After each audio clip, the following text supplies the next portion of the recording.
για να σε μάθει. Άλλο. Θα πούμε γιατί είναι δύσκολο.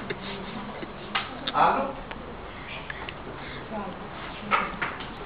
Υπάρχει κάποιο branch, κάποια υπηρεσία, κάποια εταιρεία, κάποιος οργανισμός με τον οποίο να έχετε μια συστηματική επαφή? Όχι, καλά, καταναλωτές. Το σινεμά. Το σινεμά. Η τράπεζα. Η ΔΕΗ. Για πείτε το σινεμά. Πώς μπορεί να σε ξέρει? Οτές.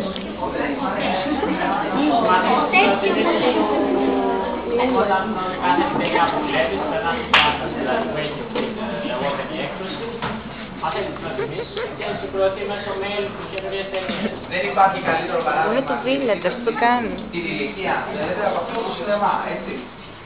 Αν ο άνθρωπος των νεών ή αν τα Village σας δίνουν τη δυνατότητα να κάνετε μια κράτηση στα έργα που βλέπετε προσωπική. Σωστά. Μέσα από το όνομά σας, μέσα από το ίντερνετ ή μέσα από ένα τηλεφωνικό κέντρο με βάση μια πιστωτική κάρτα ή με έναν άλλο τρόπο.